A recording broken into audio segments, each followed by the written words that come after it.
ሰላም ጤና ይስጥልን እንደምን ቆያችሁ?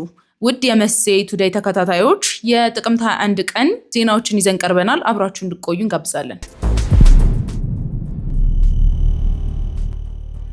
ታዋቂው የማህበራዊ ሚዲያ ተጽዕኖ ፈጣሪ ቲክቶከር ሙሴ ሰለሞን የታሰረበት ምክንያት ታወቀ። ዝርዝሩን እንደሚከተለው እናቀርባለን።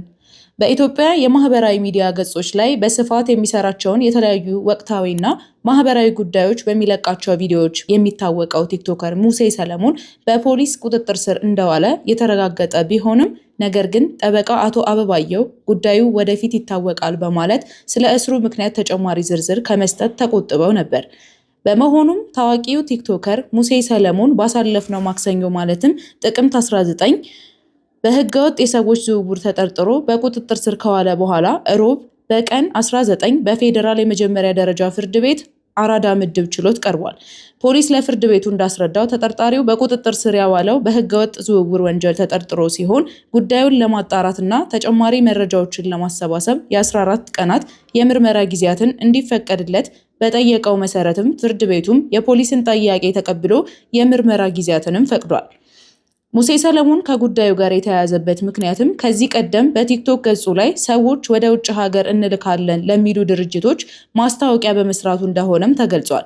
በማስታወቂያው መሰረትም ታማኝነትን ያገኘው በርካታ ሰዎች ለእነዚህ ተቋማት በመቶ ሺዎች የሚቆጠር ብር የከፈሉ ቢሆንም ድርጅቱ ገንዘቡን ከተቀበለ በኋላ በመሰወራቸው ዜጎች ለከፍተኛ ኪሳራ መዳረጋቸው ሲነገር ቆይቷል። ፖሊስ አሁን የጀመረው ምርመራ ሙሴ ሰለሞን ከነዚህ ተቋማት ጋር ሊኖረው በሚችለው ግንኙነት እና በማስታወቂያው መሰረትም በተፈጸመው ማጭበርበር ዙሪያ እንደሚያጠነጥንም ገልጿል።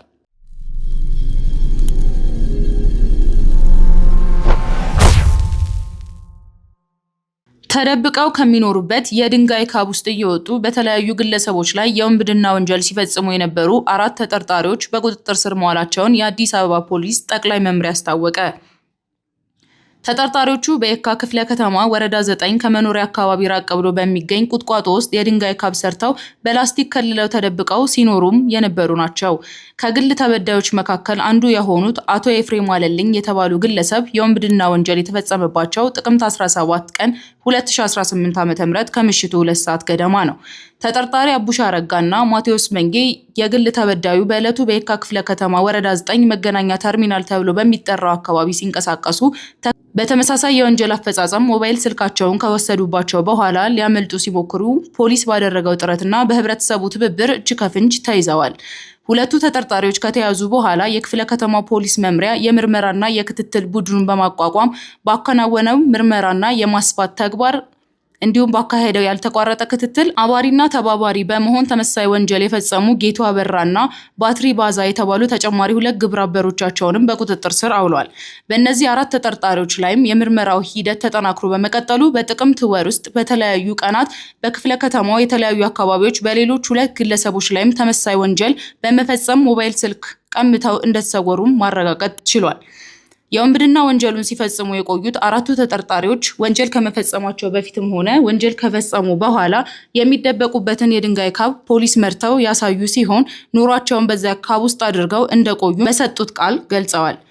ፖሊስ ከግል ተበዳዮች የተወሰዱ ሞባይል ስልኮችን ከተሸጡበት በምሪት ያስመለሰ ሲሆን በወንጀል የተገኙትን ስልኮች ገዝተዋል የተባሉ ተጠርጣሪዎችም በቁጥጥር ስር አውሎ ምርመራም እያጣራ ይገኛል። ህብረተሰቡ ወንጀል ፈጻሚዎችን አንገት ለአንገት ተናንቆ ከመያዝ ጀምሮ ለጸጥታ አካሉ ጥቆማ በመስጠት የከተማችንን ሰላም በዘላቂነት ለማጽናት የሚያደርገው ተሳትፎ አጠናክሮም እንዲቀጥል የአዲስ አበባ ፖሊስ ጠቅላይ መምሪያ መልእክቱን እያስተላለፈ በተመሳሳይ የወንጀል ድርጊት ንብረታቸው የተወሰደባቸው ግለሰቦች በየካ ክፍለ ከተማ ፖሊስ መምሪያ በአካል በመቅረብ ተጨማሪ መረጃ በመስጠት እንዲተባበሩ ጥሪውን ያስተላልፋል።